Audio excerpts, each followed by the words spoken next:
Good evening, everybody. We're just opening up the connection and we're coming from La Laguna. And we are here with two local photographers who are going to be doing a series of photographs for us this evening to show how the lava is changing throughout the evening and during our live connection. We are thinking of actually making a donation to one of the local charities here in exchange for this work. So if anybody feels like they would like to contribute, let me know and we can make that happen. But having been here for a few days, we feel that we wanted to do something positive. The work the photographers have been doing here are extraordinary, actually, and they've been documenting how everything's changed here from the very off, and the images are just unbelievable. So we look forward to being able to share those with you in due course on our social media channels. But there have been some developments, so we've got Rosie and we've got Ben here with you this evening. They're going to be updating you and also tackling some new subjects that we've been talking about throughout the day in due course. But by all means, as we have been saying all week, do let us know your questions. Si tienen preguntas en español, pónganlas también en el chat, que está Alexis con nosotros. Estamos aquí para informar y también para dar las últimas noticias, pero también dar un poquito de contexto para que entiendan mejor lo que está pasando aquí y no solamente las noticias sensacionalistas que a veces llegan al extranjero. Queremos dar un poquito de contexto. So we're leaving this open just for a minute or two longer, and then we'll introduce the guys and we'll crack on. But we'll just wait for a little bit longer till everybody has a chance to join in.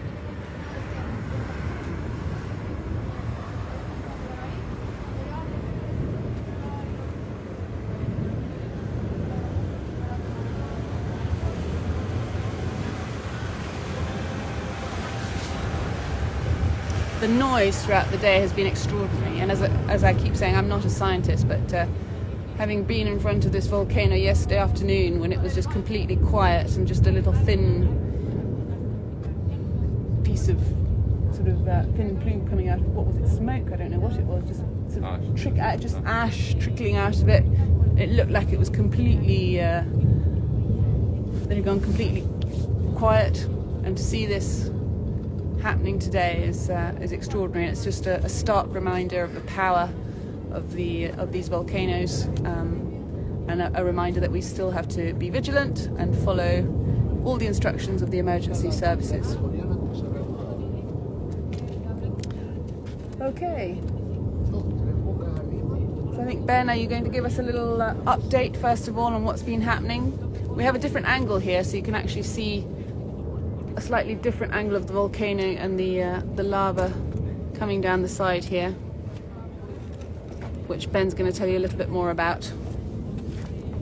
Please don't fall off the hedge there. Hello everyone, welcome to day 4 of the live stream. As Sharon says, if you have any questions about the volcano or the progress of the eruption, please just let us know and we'll try to get it answered. In terms of the evolution of the eruption, I'll just move this so you can hear me. That's better, sorry. Hear me a bit better, no problem. So the eruption, since it sort of reactivated last night, it stayed fairly constant. We've got sort of this you could call it a hybrid eruption, with in sort of the central vent, the highest point of the cone, we have between sort of 2 and 4 explosive sort of strombolian jets of lava, and then lower than that we have the vent on the flank, which opened up about 3 or 4 days ago now, where we've got a Hawaiian eruption, which is sort of a shorter, wider fountain, a lot less explosive, emitting a lot of lava, and in fact the main difference in the eruption over the last 24 hours has been in the lava flows, which have been advancing slowly towards the sea. I think the last estimate we got is they're now about 200 metres away from the sea. They were stalled behind Tadocke Mountain, which is approximately maybe 600 metres away from the sea. Although we've seen through plumes of smoke coming up from the banana plantations behind that mountain, we can now confirm that it's surpassed that mountain, and yeah, we think it's about 200 metres away from the sea. Lovely, thank you very much. Thank you there, Ben. We have a few questions coming in already, and we will get to those questions, but extraordinarily on social media today I think we've still been asked yet again about how stable Cumbre Vieja is and whether there's a fault, and somebody was referring to, I think, a very blurry piece of reporting from a contractor, and it wasn't very clear who had written this. And first of all, can I just say right up front, please don't share information which you don't know the source of. All you're doing is spreading unnecessary panic. You are continuing to promote something which is, not substantiated necessarily. Ben, how do you feel about this as a scientist? I mean, as a journalist, we're told to check our sources, right? We don't publish things unless we've spoken to 2 or 3 people and you can verify your sources and you know that what you're saying is correct. In the era of social media, of course, people just, put things on there which can cause genuine anxiety to people. But surely you, as a scientist, you would say the same, Yeah. What would you suggest if you came across information that, you didn't know where it was from? Yeah, exactly. I say exactly the same. This information, sharing it in whatever capacity you share it in, it does cause harm and unnecessary alarm to people. I'd say if you see something, you've got to question sort of where it comes from. Do you know who it's from? Do you know that this person is verifiable? Do you know that this person's an expert? Do you sort of understand the topic even enough to properly critically analyse what's being said? And if the answer's no, then I suggest you look for reportings of similar things on the same subject in somewhere that's reputable, or you ask an expert. In this case, say if you'd seen a scare story about this eruption, you would maybe unsure if it's true or not. I'd say find volcanologists online, find reputable people online and see what they're saying about it, and then I think that's sort of your best way to find the truth. Just to reiterate, you should never be sharing things that you're unsure about, because they can cause alarm and distress for a lot of people. Thank you, Ben. That's really good. And again, I think we've said this almost every night, the whole theory of the whole of Cumbre Vieja collapsing, sliding into the sea. I mean, this has been debunked. So can we please keep a lid on all of that and stop worrying people unnecessarily? Rosie, I think you were going to hop in with us today, were you? Hi, Rosie. Rosie's here with us today again. And Rosie, I think you've been looking at how we can set up some fundraising for our photography, and I think this is something we might have to line up for tomorrow. But just to say, our photographer is here, and immediately within the last 10 minutes, I'm sorry the quality of our transmission isn't good enough for you to see, but the photography is going to be unbelievable, because actually in the last 10 minutes the shape of what's coming down the mountain has changed. I'm not a scientist. Guys, could you just explain what you've seen from the last sort of 5 or 10 minutes and how that's changed out there? Yeah, so we actually saw a new lava flow on the kind of coming from the vent on the flank that Ben identified, I think, on the first night that we were here. And it's now called Ben's Vent, yes? Yeah, we named it Ben's Vent. Not officially, I mean. Well, certainly amongst ourselves, yes. So we kind of were just sat here, and all of a sudden it almost looks like from a distance, I don't know if you've ever seen almost like hot glass that kind of drips down. That's exactly what it looks like when glass gets blown and it kind of drips. It was just kind of almost like so far away, it just kind of looks like this droplet that was coming down. and it was moving a lot faster than what I expected it to move, and it's almost now it's joined up with that like main lava flow that you can see. I don't know if my head's in the way at all. It is, so we'll kick you off sorry. the way in a sec, don't worry. But it's almost, you have the main lava flow coming down, and it's almost dripped down and joined it now. And behind us, the lava flows are kind of flowing down and heading kind of towards Todoke Mountain. And the last that I heard from somebody who's down there now, they were around 200 meters from the sea. And what's been really interesting, and I think has taken all of us by surprise today, is there's been kind of bellows of black smoke coming up from where these lava flows were. And I think at first we were very unsure as to what that was, and we've Alexis, our resident expert in all things volcanology, actually figured out that it was the plastic from the banana plantations. And I don't know about you, Ben, but that's just a secondary social impact that I never considered would be a problem. And you know, obviously when you burn plastic, it releases toxic like smoke that can come out. So it's a... That's right, and actually it's really interesting you mentioned that, because I was with him when he was actually on Canarian television live, and he said, well actually, because everybody's been very vigilant today, wanting to know when the lava's going to reach the sea and what that's going to mean and how dangerous that's going to be, and that's something we'll talk about in a minute, because obviously people still have questions about that, so we have to go over that again. But when these, you know, when we saw this thick black smoke, it was Alexis who said, you know, actually no, I think that's probably the plastics from the banana plantations, and actually that's probably a lot more dangerous and toxic than anything that we're going to get from the sea. And the presenter was the one who said, well, I think we should get in touch with the emergency services here and let them know that this is an additional hazard that we need to be aware of, which they hadn't considered. And it just goes to show how difficult it is just to, you know, with the best will in the world, keep on top of everything. So the fact that people have been warned about that now and to stay away from these big, thick clouds of smoke. And what I've noticed is that they don't seem to dissipate in the way, perhaps. Would you say that as well? That they sort of hang around more? And it almost like before the kind of, we were just sat here and behind the mountain, we just saw this big plume of black smoke come up, and it almost looked like a mushroom cloud. And then there was this very like subtle red glow on the underneath from the lava flow. Yes. And that was, it almost looked like the old volcano down there was actually erupting. It was a very like strange very sight. surreal. Yeah. Very surreal. And actually it made it look like the lava was moving really quickly, because you had it was over to one side and then another side, and it seemed to move behind the volcano actually really quickly. So you thought, so I don't know if that's just something the fire catching fire ahead of the lava, because I can't imagine the lava was moving that speed. So yeah.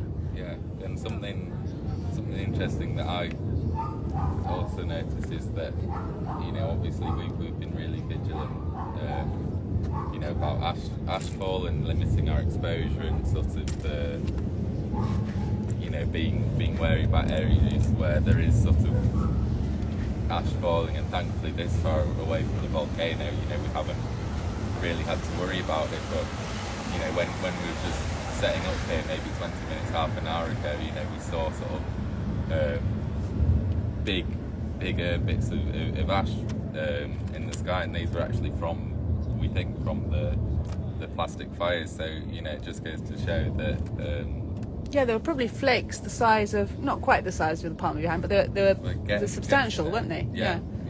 And they're sort of floating down, so we thought, gosh, and we actually put our masks on pretty much straight away, because we don't particularly want to be breathing that in.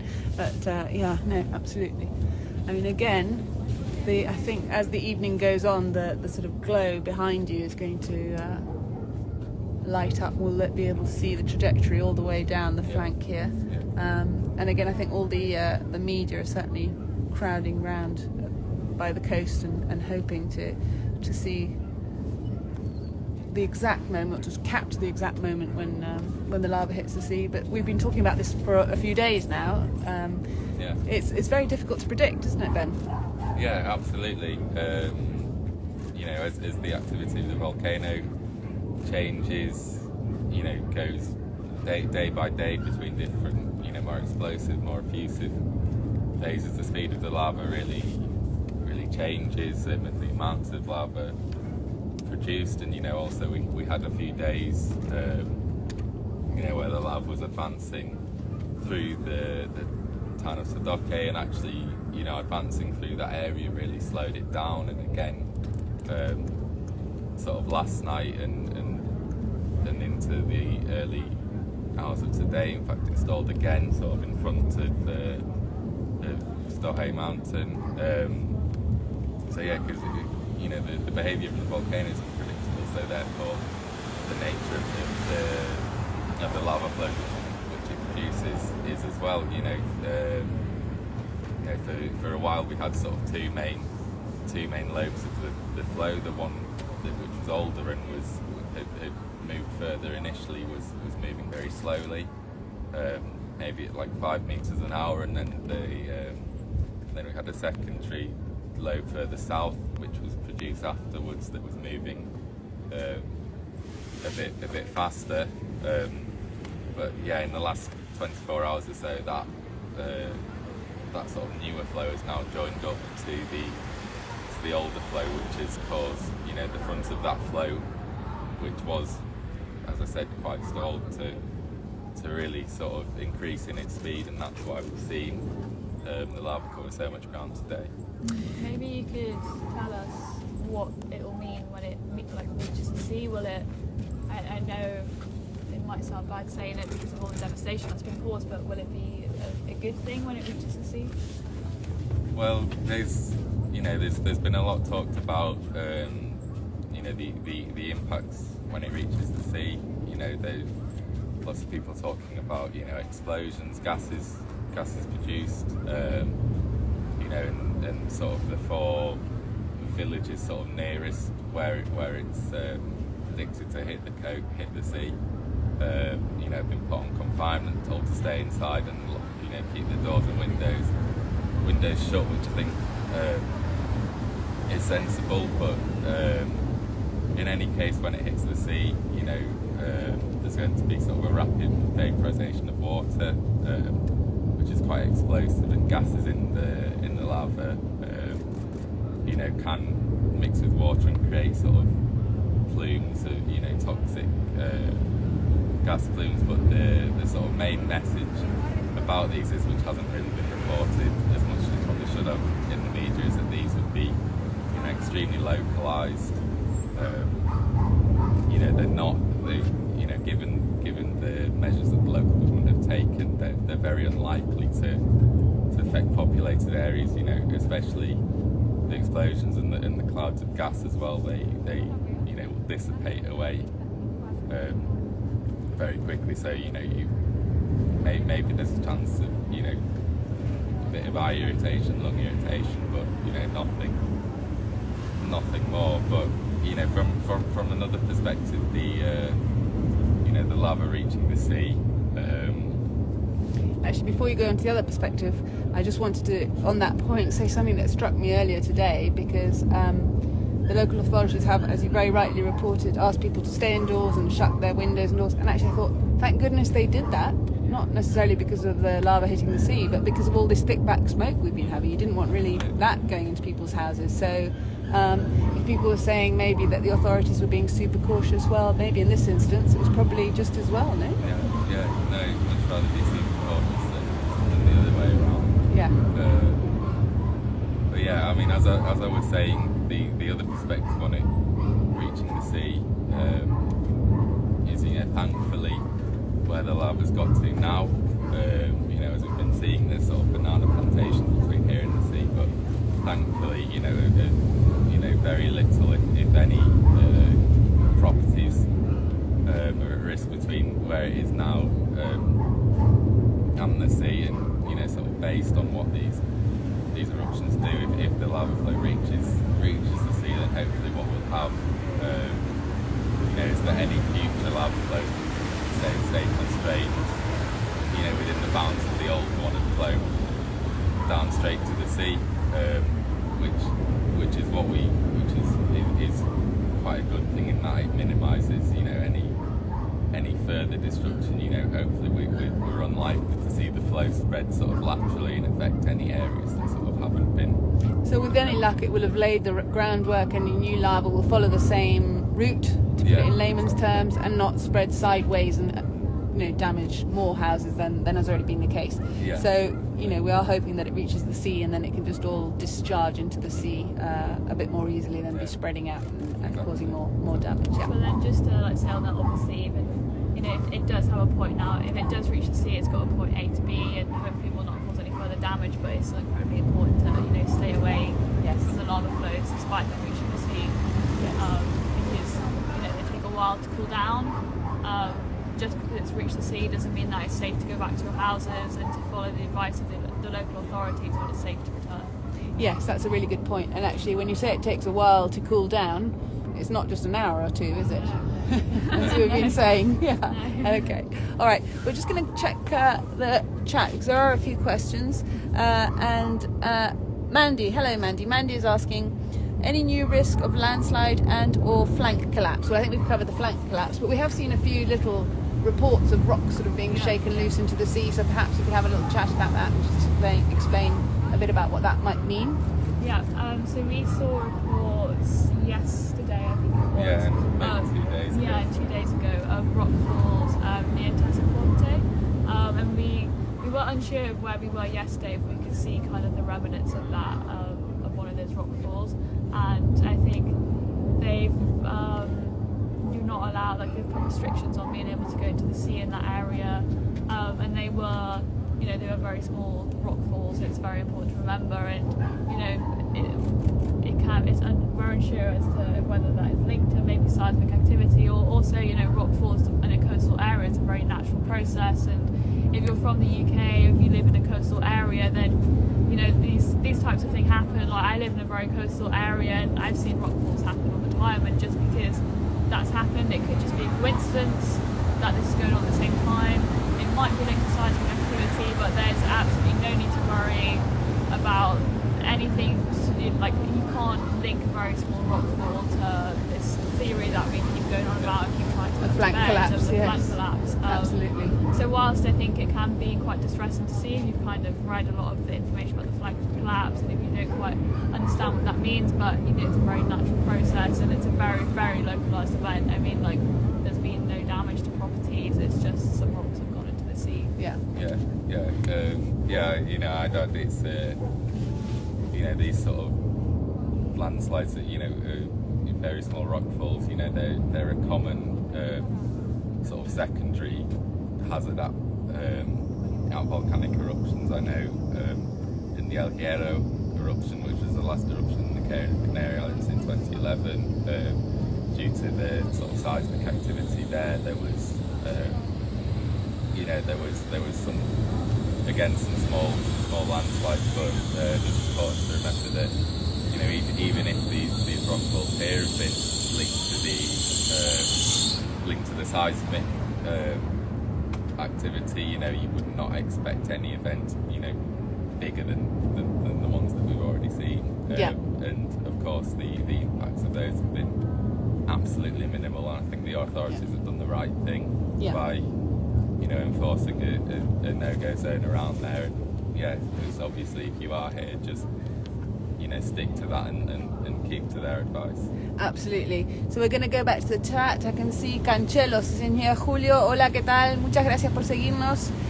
Just as a side note, a quick plug for Julio, who's been joining us every evening. He does the most amazing homemade Uruguayan chimichurri.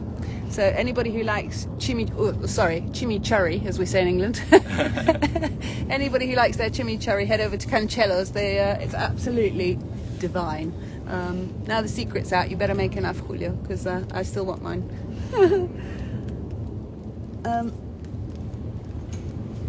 How close and fast is the lava approaching the coast? I think we've had a look at that throughout the chat. Hola Sole, gracias por el trabajo y la info, muchas gracias.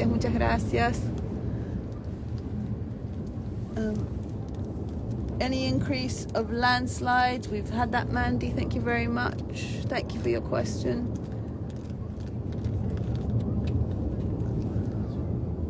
Taffy, have there been any further earthquakes in the south? Now this is an interesting question. Very, very interesting. Thank you for bringing this up, Taffy. I'll just read the full question. Have there been any further earthquakes in the south where the latest swarm was? sorry if you've already answered this. Actually, we haven't, Taffy, so thank you for bringing this up, because this is definitely something we should address. What can you tell us about seismic activity south of where we are now, and more specifically in the area of Fuencaliente, which we've been seeing? So for those who don't know, there was a seismic swarm south of the current eruption site that was reported by the National Geographic Institute of Spain. So that began yesterday with maybe 15 earthquakes, roughly, very small magnitude, about 8 to 10 kilometres depth below the surface. And yeah, the latest on that is today. There has been, another similar amount of earthquakes in the same area. I think quite critically, they are still at the same depth that was recorded yesterday, so about 8 to 10 kilometres depth, and that's sort of all the authorities have given us on that. To date. Yeah. So it's something obviously to keep an eye on, and that they're obviously closely monitoring. I mean, certainly we had, lots of different seismic swarms here in the build up to this eruption. But what sort of depth would you start to be concerned about, or what would be the precursors that we'd be looking for if we thought there was going to be another eruption somewhere else? Would it be the same sort of things that have happened here? Yeah, it'd be the same sort of things which have happened here, which is, there'd be, I think, in the seismic swarms in the build-up to this eruption, there's two main things. Firstly, there was, a hell of a lot more earthquakes, tens of thousands over the period leading up to the eruption. And also you'd see migrating depth upwards, to the magma rises towards the surface, which, thankfully, we haven't seen yet, but I'm sure the authorities will monitor, the situation, and then, let us know if there are any changes. Yeah, and I think if the response before this eruption is anything to go by, I mean, as soon as the seismic swarm was detected and the seismic activity increased in depth, I mean, people were evacuated before the eruption even happened. And so if that is anything to go by, the authorities are on it, so to speak, and their response to the first eruption was incredible. So if they're the people to go to, and they are monitoring the situation very closely, and they will evacuate people if that needs to happen. Yeah, so it's not to spread any alarm at the moment, say nothing immediately of concern, but it is a situation clearly that they're keeping a close eye on, because it's not out of the bounds of reality that we could have something else open up. That has happened in the past, in fact, in the way that you're working in Tenerife. Yeah.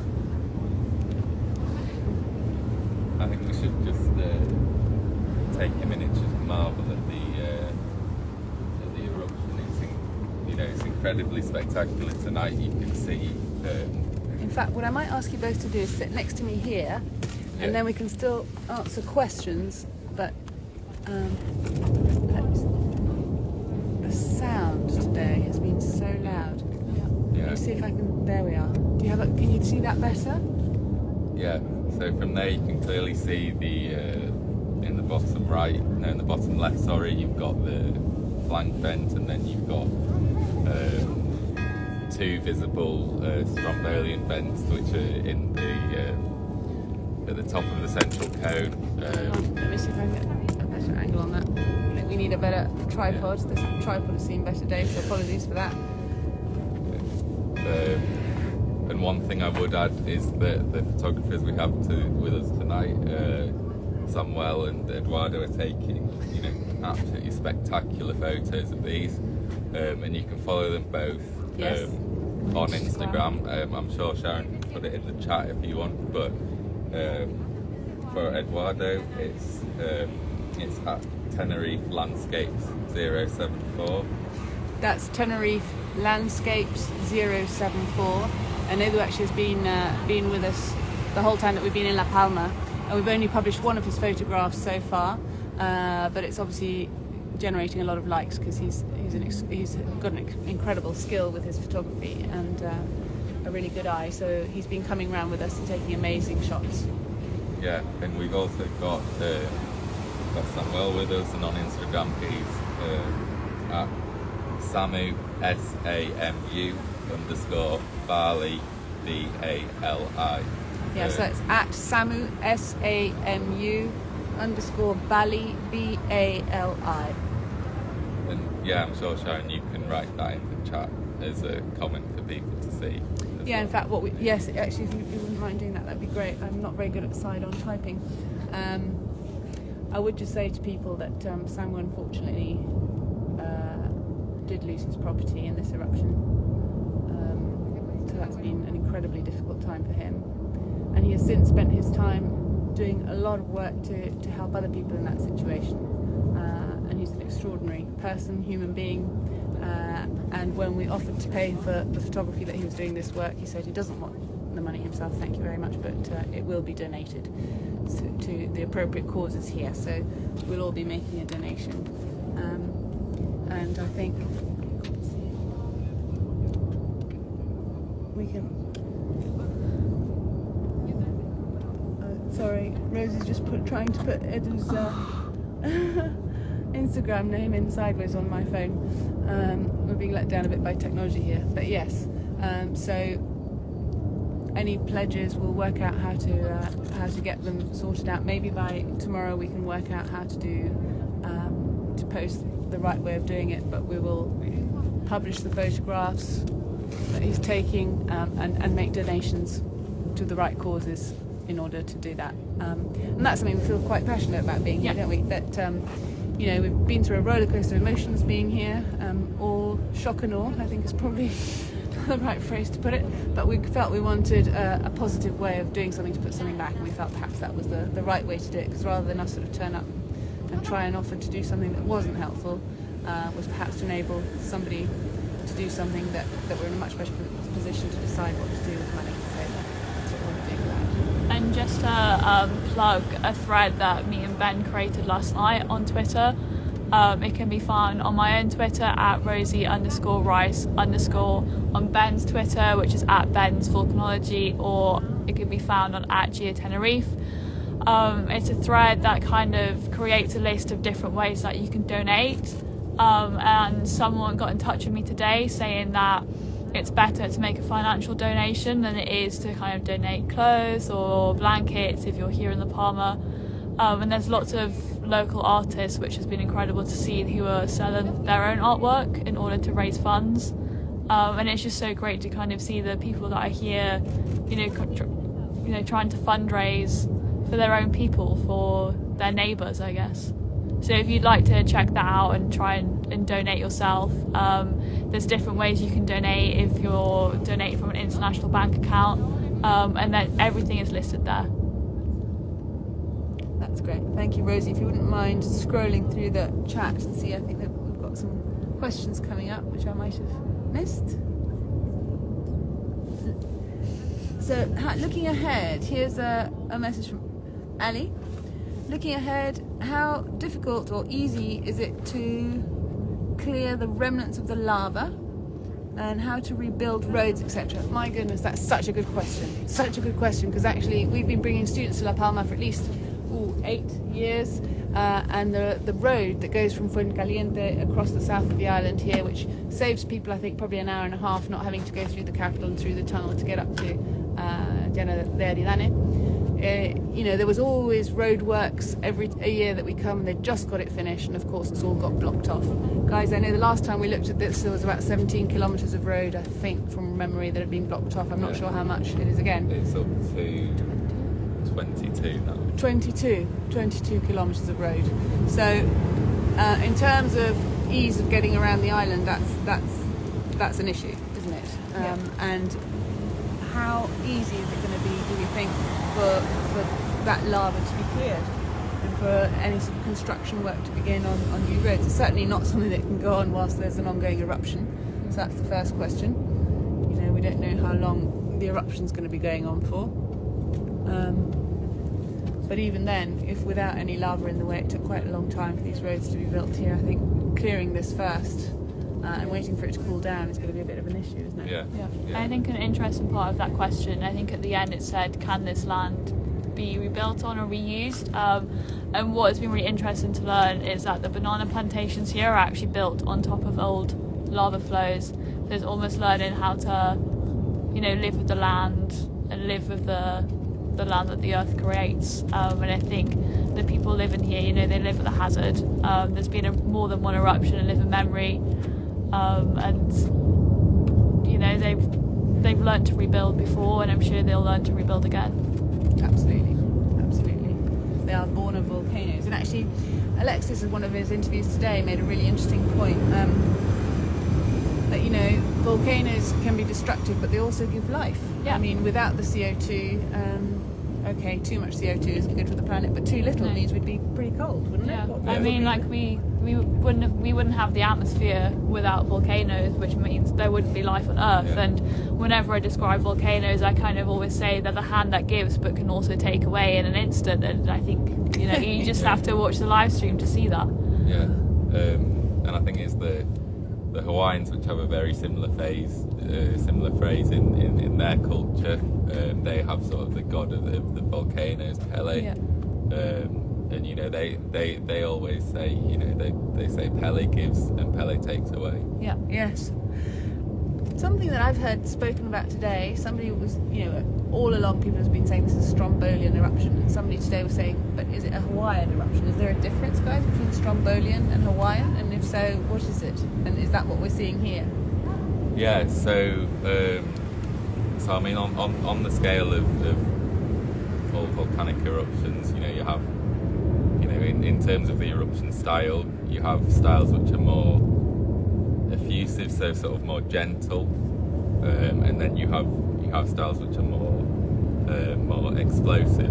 So Strombolian activity is quite typical of what we've seen from the central vent over the last few days, sort of explosive, large lava fountains, and Strombolian activity actually on the scale of all volcanic activity styles is sort of the second most gentle we see, and then actually Hawaiian eruptions, they're actually the most sort of gentle, the least explosive type of eruptions we see, and that's what we see from the flank vent, which is lower. Sorry, than... Ben, is that Ben's vent? Yes, Ben's. Sorry, yes, Ben's give it vent. its right name, Ben. Have to stay consistent with the names. Yes. But yes, so we see that the lava coming out of there is being shot up,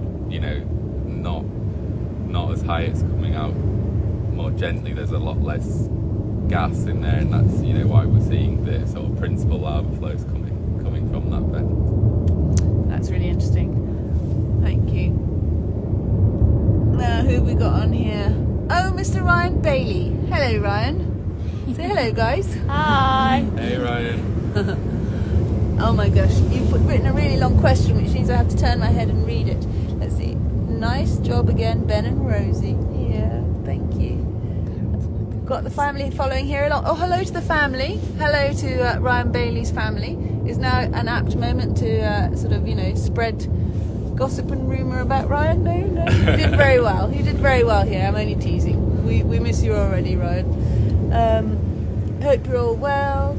Miss you, Rosie and Ben brackets. Oh, you're only in brackets, and I get no mention at all. So thanks a lot for that. Hang on. How do you think perception has changed since the eruption began, local and national? Oh, that's such a good question. That's a really good question. And actually, it's been interesting to follow the questions I think that Alexis has been asked, and also the questions that you guys have been asked online. So, from your perspective, before I talk about what sort of questions people have been asking Alexis in the various interviews he's been doing, how do you feel the perception has changed from the beginning that we were here and now? Have you noticed a change in the sort of things people are asking you, or has it remained fairly constant? I think a lot of people are kind of asking, I guess, like the golden question of how long will this go on for? Yep. Which again, as we say every time, it's impossible to say almost, and the only thing we can do is learn from past eruptions. But I think the one thing that's been interesting to hear is that because this eruption has been a lot more destructive than previous eruptions, that I think it's probably taken a lot of people by surprise. Because I don't think anyone really expected the destruction that this has caused. Yeah, I think that's absolutely right. And part of the work that we're doing here are these volcano stories, which we will start to publish as the days go forward. And I was talking to a policeman at the port, actually the Port Authority, and he's a local, and he was actually saying, you know, we grew up hearing stories about previous eruptions. You know, we sit and have a coffee and watch them, or the parents or my grandparents would, and that's what's just shocked them, I think. It was the destruction involved. But again, as we've said before, I know there's been a lot of close-up pictures in the press, and there are some extraordinary images, but we're not talking about the whole island of La Palma being on fire. We've got to bear this in mind as well. You know, it is still less than 1%. Yeah. Is that a fair thing to say? So, which isn't to diminish in any way what's going on, but you know, a bit of context and perspective is good as well. What sort of questions are you being asked on your social media, Ben, about the eruption, other than the flank collapse, which seems to pop up daily? Yeah. It seems to pop and up. it's not going to happen. Yeah, it seems to pop up, but you know, I have seen less of that, which is good. Oh, good. Which is really good to see.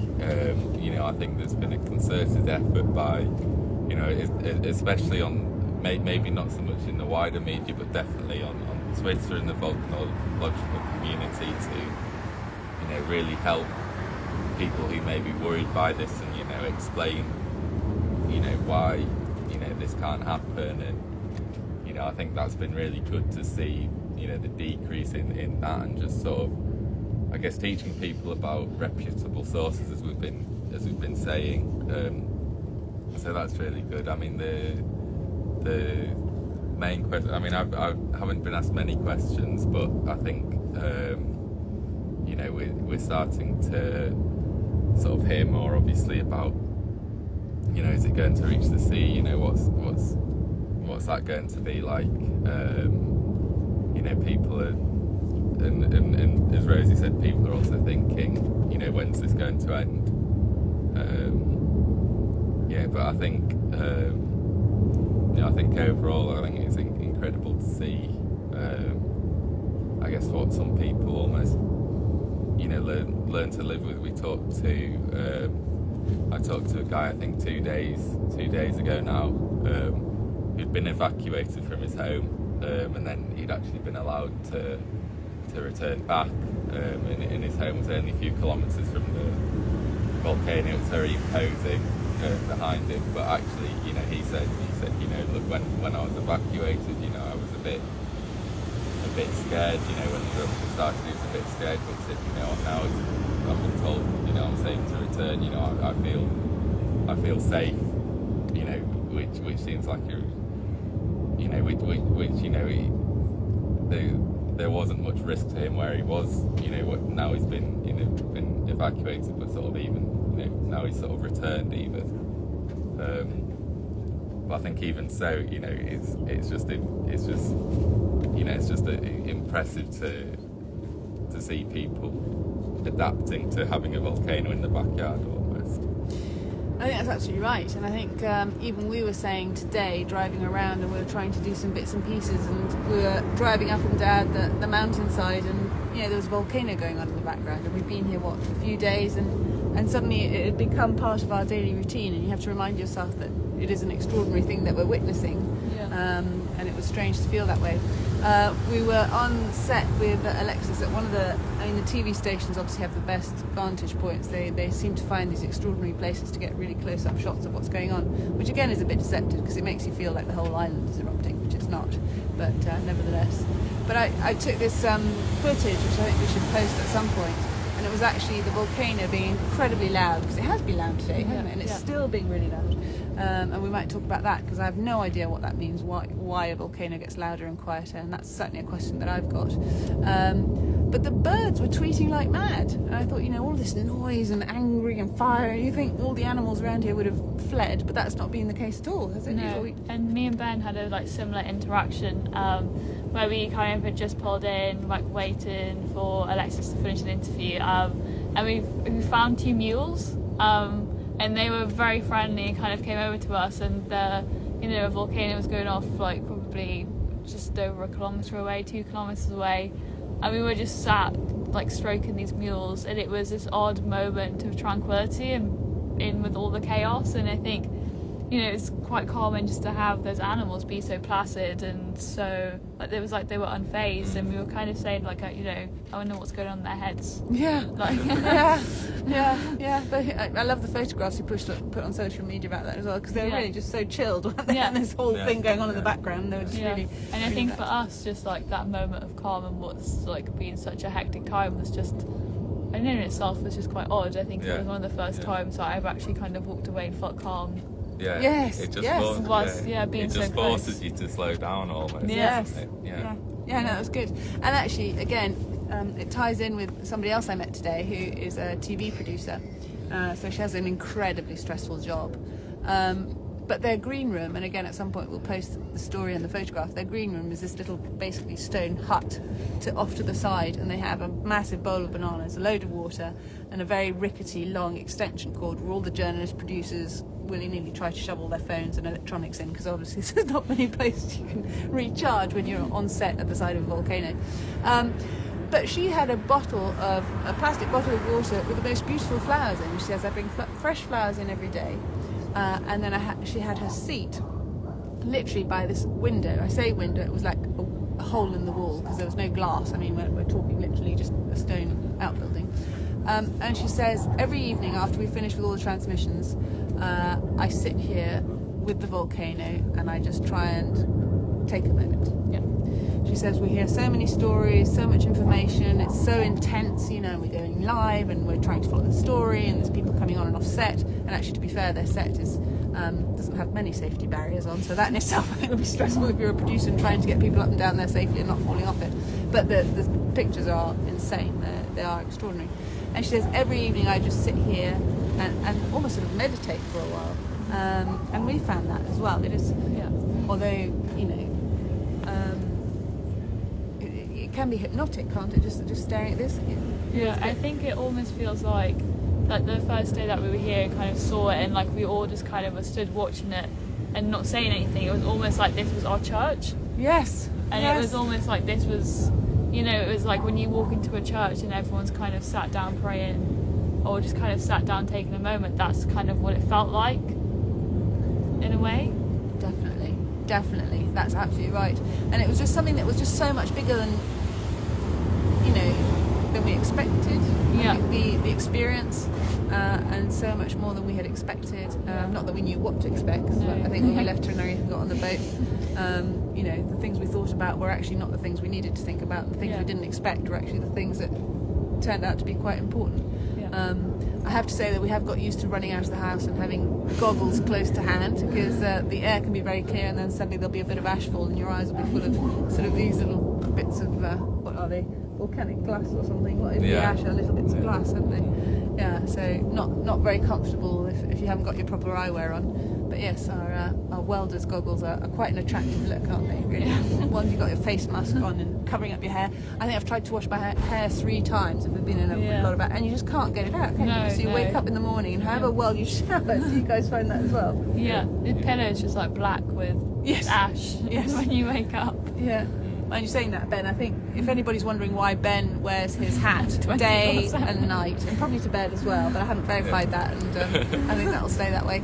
But I think the reason he does that is brilliantly. He's worked out he doesn't get any ash in his hair, which is probably the way to do it. Yeah, just as low maintenance as possible. Don't even have to think about it. Hat on, away you go. Yeah. Hat on, hat off. Yeah. So I think it's taken us a while to work that one out, Rosie. We could have thought about that a while ago. I think Ryan Bailey is trying to excuse himself by saying he didn't have enough characters to say hello to me, but this isn't Twitter, Ryan Bailey. I don't think you have a limit in characters. I don't think we'll accept that either. Oh no. But honestly, thank you all so much for being here. Julio, hola. Thank you for your question. And still the best chimichurri in the world. Yes. What is the science behind lava moving gracias towards the water? think he clarified. Did he clarify himself? I think your eyesight is better than mine. Moving towards, Moving yes. towards. What's the science? Oh, that's such a good question. That's such a good question, because actually that you need a few things to happen so that the lava can move. How does it actually move? How does lava move forward? It's not like water, is it? No. Yeah, so I mean, obviously, because the eruption started at high elevation, it'll naturally follow the slope of the land down towards the sea. Yeah, and it does flow.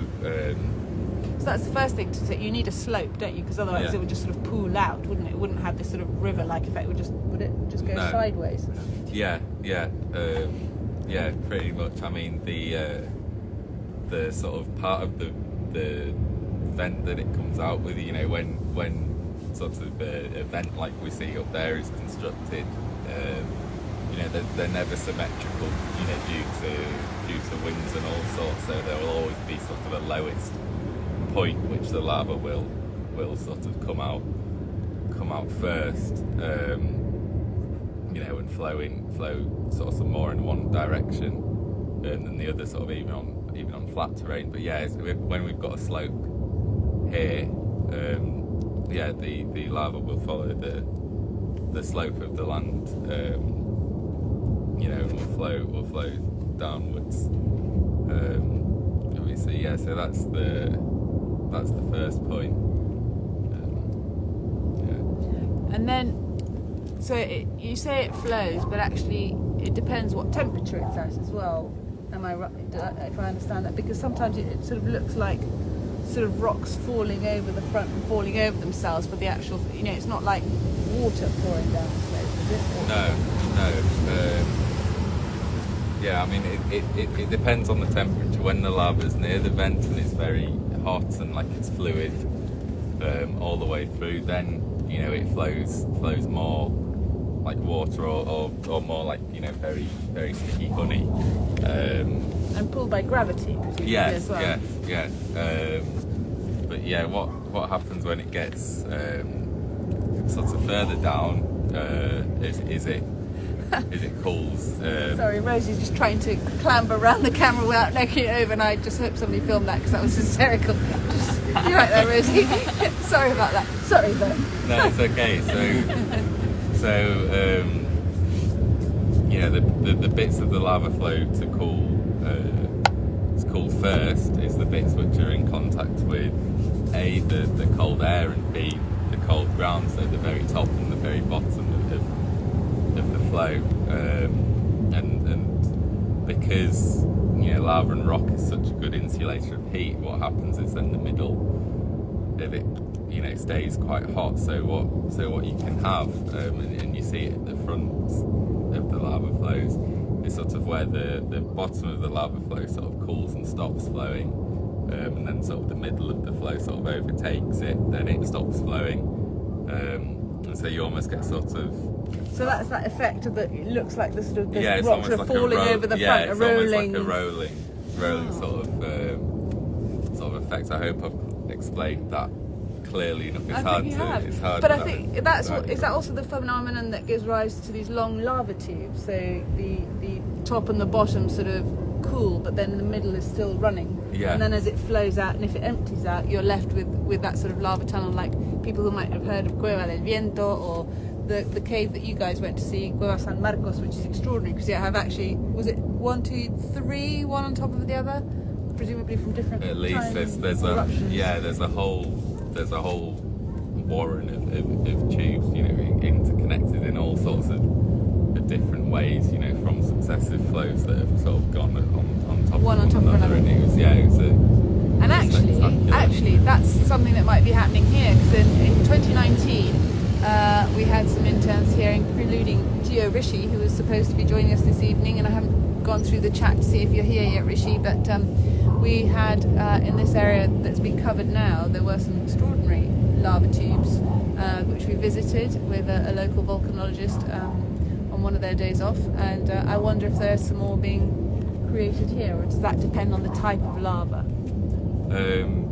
Yes, it depends on the type of lava, but yeah, we could definitely see see some in this type of lava. As you say, there's lava tubes on this island from previous eruptions, and also on Tenerife. Sometimes they form, sometimes they don't. It just depends.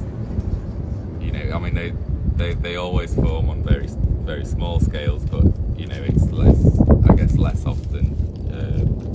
You get much bigger tubes like the ones you can go and visit today.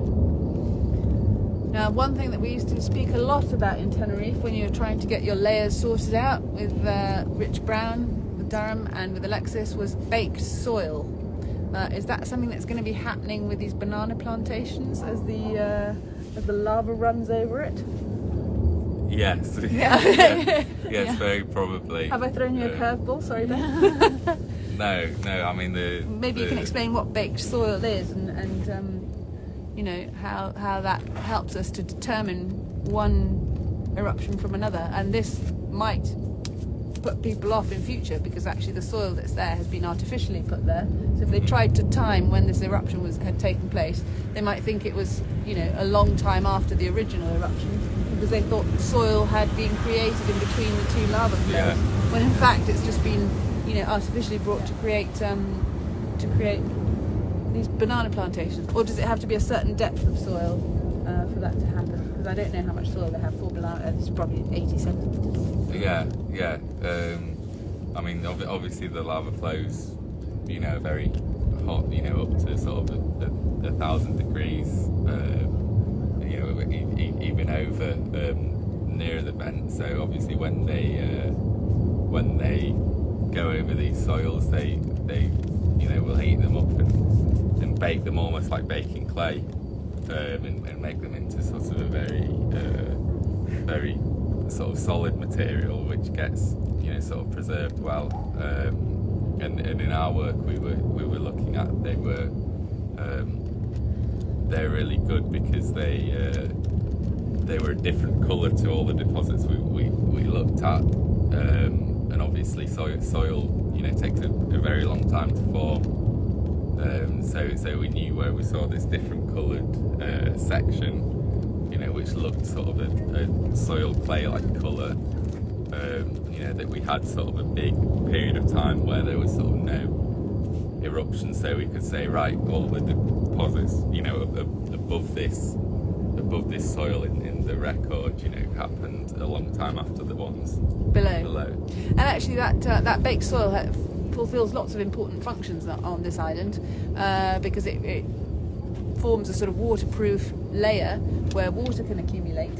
So, for example, in Tenerife, when they're trying to find sources of water and digging the long galleries, that's what they're hoping to find, a sort of waterproof layer of this baked soil which traps the water within the rock, which means you can then extract it for human consumption, which is really important. And the clay was also used by the Guanches in Tenerife, and I'm sure here as well, to make clay figures, and bowls and things like that. And they have found some pottery using this volcanic baked soil, which is quite a thought, really.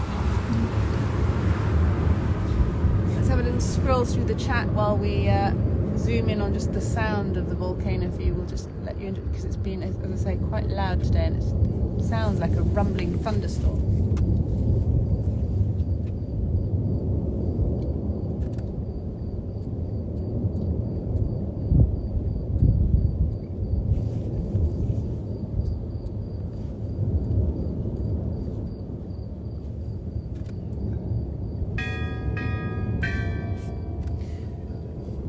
Hello Taffy, thank you for the update.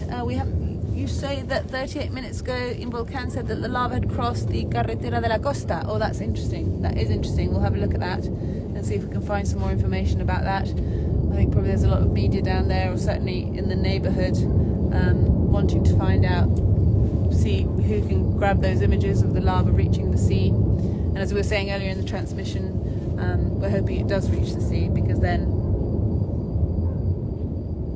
that would create a sort of avenue for it to go down and discharge into the sea rather than spread laterally.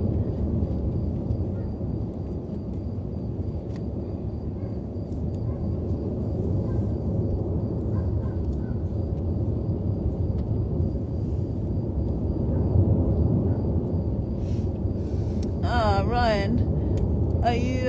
Have you been fashion setting? Saying that Ben's taken fashion advice from you about hats. Yeah, although I will add I don't have the hat tan like he does. Yeah. Does he have a hat tan? Yeah. Seriously? He has a wonderful hat tan. And Ben takes How his did hat I off miss before that? bed. Oh, well, that's Yeah. probably why I missed it then. That's brilliant. Oh, a hat tan. I have to say that's a new one for me, a hat tan. Oh, that's going down. Ben's vent in a hat tan. A Bailey hat tan. That's brilliant. Oh, that's brilliant. My girlfriend. Millie, hello Millie. You're expecting the hat to stay when you come home from. When you come home, then Ben. I suggest she puts it in the washing machine, Millie. That's all I'm saying. It's been on its head a long time. There's a few different colours on this hat. Oh. From the various adventures it's been on. Has it been on your head all the sort of 5 weeks that we've been in the Canary Islands, or just the few days that we've been here constantly? Pretty much all the time. All the time? Yeah. All the time. If I haven't got, even if it's not sunny, I don't have to do my hair. I can wake up 10 minutes later. Look, I think Ben needs to just sit in front of the camera a little second so that we have a full effect of it, because we're just going to talk through the detailing. Can you get some light on him here, please? Yeah. Because I think that there's a few aspects to note here about Ben's hat. Here we are, nice and close. And I think, yes, that's brilliant. I don't know about the hat tan, but what I find particularly extraordinary about Ben's hat is the toggle under the chin, whether or not there is wind, which I think is particularly important. Is this? Oh, is is your this worry just to- for wind? Yes. Oh. That's news to me. Do you think it was just a little bit of fashion? Well, it just keeps it extra secure on my head, you know? In case somebody tries to steal it or something. Yeah. I think you're safe on that front. Yeah, but that's good. And I think the sort of the floppy rim, I think, Yeah. is worth mentioning as well. What do you think, Rosie? And it's like a Charles Darwin style hat. It's very much. It's great. It's great because when the ashfall was coming down the other day, Yeah. lower it down, and then if it's low light, if it's cloudy, and there we. Oh, lovely, lovely. Oh, It's versatile. I can't say that's an improvement. No, it It's is. a hat for every adventure. There's a hat for It has every got- season. It has been the most useful item of clothing I've brought with this trip for this trip, so I'm so glad that I did invest. We'd just like to say this live stream is not sponsored by By FM hatwear. Are you- Yeah. Other hats are hat makers available. are If you'd like to sponsor us, please. Oh my goodness. I think I'll give you a view of the volcano. That's a much nicer view than my hat. I don't know. I think your hat was wonderful. Oh, thank you, Millie. You'll make sure that he washes his hat. I think that's. I think we're all very glad to hear that. Yeah, that's true. I don't think we've seen any pictures of without him wearing it either. I think every photo you see of him is the hat's on.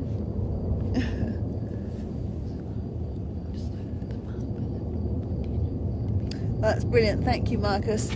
You've looked at a map and you estimate that if it's crossed that road, that it's about 250 metres from the sea. Ignacio and Alexis, have we got any update on how close the lava is to sea? It's crossed the Carretera del Sur? Yeah, but it will the photographer was Would you mind saying it a bit closer so we can hear you? Sorry. the photographer Eduardo was actually saying that we should go down to Tazacorte. Okay. So in fact, I think we might actually make a move down to Tazacorte and see what we can see. Covering. Yeah, the clouds covers come in and we can't actually see the spectacular shots. Edu, ¿nos podrían mostrar solo así en pantallazo un par de las? So I'd just like to remind you at this point that Samuel, whose address we will put, Instagram, we will put on our social media, has been taking photographs all evening whilst we've been transcribing, and these are images we're going to buy from him, and he very kindly has said that any money donated towards these images, which we will publish, he will then donate to one of the causes to help people who have lost homes or livelihood in the La Palma eruption. But I'm just trying to see if you, oh my word, Excuse me while I pick up the tripod. That cloud has covered the volcano. Amazing. What is that? Let's see. Oh wow. We're just going to zoom in. When I said that he was a talented photographer, this is one of the images that he's been taking for us. So we'd like to make sure that his work gets published far and wide. So we'll be putting it on our social media channels. Lots of fires caused by the lava reaching even the coast now. The lava is going to reach the sea any time now. Just So should we make a couple of hundred move? meters. Yeah. Should we make a move down that way, do you think? No, let's see. Let's wait and see. But look at all the fires. So yes, Alexis is with us and making a very interesting point. I don't know how well you can see it on the screen, but as the lava gets closer to the sea, we have more and more fires going on. Yeah, I don't know whether they can see the profile of this volcano here. Not very well, but you can see the smoke it's very of the dark, fires. But all that smoke is coming from fires caused by the lava flow that is nearly reaching the sea now. So behind this volcano that had stopped temporarily, the Todoke volcano had stopped temporarily the lava flow, but the lava flows have circled around both sides of the volcano, and now, especially on the left-hand side from here, the lava flows have caused huge fires, burning everything on its way, and burning great extensions of banana plantations that are usually covered with plastic, and this plastic is producing this very black smoke that we've seen.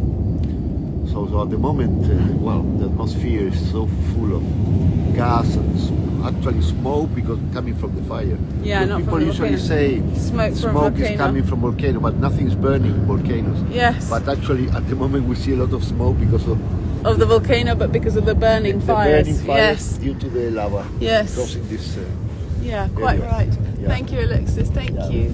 At the moment, some meteorological phenomenon has covered completely the volcano. It's suddenly been some very wiped. dark clouds. Listen to that rumble. Yeah.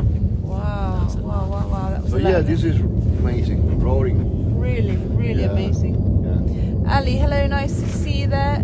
You're saying might be a dumb question. There are no dumb questions. I'm not a scientist. I ask a million dumb questions, and I have to tell you, quite often the most interesting answers come up from what seems like a very simple question, because something that sounds simple then gets quite a long and interesting answer. Yeah. And I suspect this might be the same. I have to tell you that the most interesting question I've ever heard come from children. Yes, Yeah. so Children true. made the most interesting questions and deeper ever. That's true, because actually they have a completely different view and they ask stuff, and you suddenly realise how much you don't know when you're trying to answer their questions. But this question is a really good one, and I think a lot of people want to know this. So Ben and Rosie, perhaps you could give us an answer to this. Why will the volcano stop erupting? That's such a good question. Yeah. Why will it stop erupting? So we don't know when, but we can have a stab at why it would stop. Yeah. No, that's a very interesting question. As Alexis said, it's often the most sort of simple sounding questions that make to answer that question, you have to ask yourself, why did the volcano start erupting in the first place? Yeah. And the reason is because we have a magma that is rising through the crust and reaching the surface. The magma is basically just the lava when it's underground. Magma and lava are the same thing. Liquid rock. It's just magma is underground, lava is when it's out of the volcano. The mantle below the crust is mainly made of olivine and pyroxene, but mainly olivine, peridotite rock. So when this mantle partially melts, doesn't melt completely, partially melts, produces basaltic liquid. This basaltic magma is a liquid, obviously, and it is less dense, and the high lithostatic pressure exerted on this fluid makes it ascend through the crust until eventually it reaches the surface and the eruption takes place. So that's the answer to why the eruption is taking place, because it's magma, rising magma, which is buoyant, so it tends to rise, eventually reaches the surface. Now, that amount of magma is limited, obviously.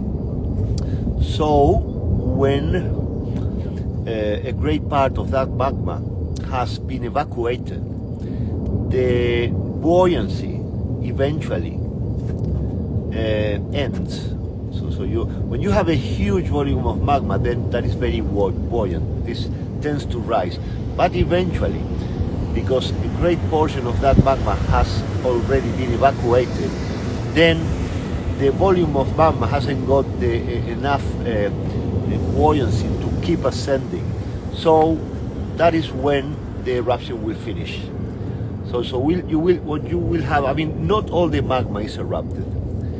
And I'm going to give you an example. Imagine an iceberg or a piece of ice. If you sink a bit of ice, you will see it tends to float, right? But the only portion of it will rise above sea level. So there is the rest of it is below sea level. Well, the same, you could think the same taking place with the magma. You have a huge volume of magma, and part of that volume is going to be erupted. But when that is erupted, which would be the part above sea level, the rest of the magma hasn't got the buoyancy to be able to keep rising. So then the eruption will stop, and that magma will solidify underground. And that is what we see in dikes. When dikes are exposed by erosion, you see, that a great part of that magma that was feeding the eruption remains underground, and eventually, when it cannot ascend anymore, it will solidify below ground. So that is when. So basically, maybe that was a very long explanation, but basically, of the potential volume of magma that could be erupted, only part of it is able to reach the surface. The rest just remain. And when the magma has lost its buoyancy capacity, then the eruption stops. So at the moment, what we have is a huge volume of magma that still is ascending. But eventually, it will lose this buoyant capacity, and then the eruption will stop. I don't know if that makes sense. I guess like an easier way to kind of visualize it if you're not a scientist. I don't know if you've ever seen like the Coke and Mentos kind of trick that people do, but when you do that, not the entire bottle of Coke doesn't come out of the top. And I guess it's a very similar thing that when you put the Mentos if you get the wrong type of Coke and if it's cold. As we learned, and I guess that's quite a good example if you're kind of that's true. not used to kind of, I guess, like different terms. If you're struggling to visualize it, when you put the Mentos in the Coke, only a bit of the Coke comes out, not all of it comes out. Or similarly, when you shake up a bottle of Coke, the entire thing doesn't come out. Another issue here is the amount of gas. It depends how hard you shake, though. Like a bottle of champagne in the Formula One, they keep shaking it and it keeps spraying. Yeah, look, to complete the answer, I mean, we've been talking only about the low density of the magma that makes it rise, but we have another factor, another component there, which is the gas. The gas is making the magma rise as well. So that's another issue. So it's a complicated matter, but eventually, when the gas is not able to contribute to this ascending magma, then the eruption will stop as well. But that was a very good question, and the proof is this very long answer. It's brilliant. These short questions in science elicit these enormous responses. So I think, just trying to, I guess, summarise what you said. So the eruption's been continuing now because there's enough pressure from the magma being sort of less dense than the material around it, and also the gas pushing this magma out. And then once this pressure goes away, either because there's less gas or a lot of the magma is drained, so there's a lot less pressure and not enough pressure to reach the surface, then I agree. the eruption will stop. I agree. Now to make things a bit clearer, you have to take into account the following: the larger the mass of magma, the more buoyant it will be. That's clear. Because so then, when you have a huge amount of magma, that will tend to rise. When that magma runs out and below the surface only remains a little bit, then it will lose this capacity of rising. So yeah, that is hopefully Yeah, and useful. there's a really another interesting point I think that we covered today on Twitter with us, because we suddenly got a side-on view of the volcano, and I said, my goodness, there's two columns, and there's one that's grey and one that's white, and one's further up, one further down. What's going on here, and why is it different? And Alexis was talking through the difference between, you know, the lava being sent out of the side vent and the gases going out of the top, and not necessarily having the strength to go right out the top at that particular point in the eruption. So that again was, I think, was quite an interesting photograph and explanation if anybody's interested in that as well.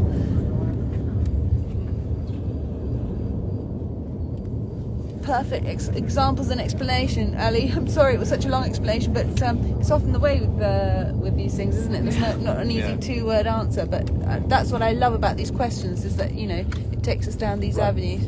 Look, I have an update of the eruption. The lava has already cut the road along the coast. Yes, that's what they're saying here. Yes. Have you said that? Yeah. So that's about 250. They looked at the map and they thought it was about 250 meters from the sea.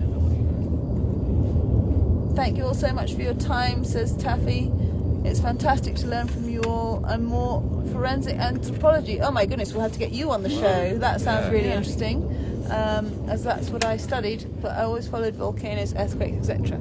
Forensic anthropology, that sounds fascinating actually. Really interesting.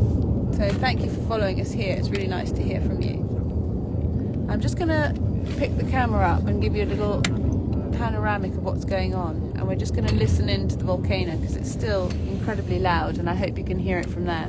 So if you just bear with me.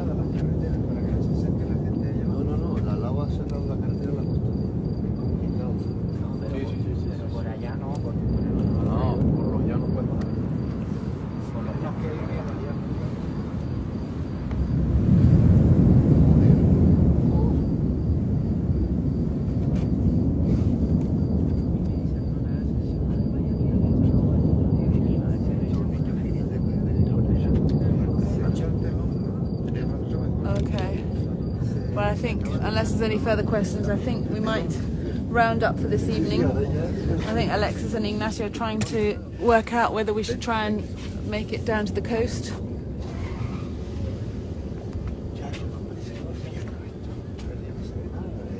I think it's Marcus, yes, I think that's probably right.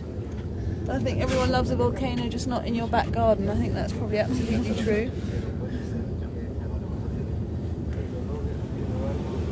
So thank you everybody for joining us again this evening from the beautiful island of La Palma.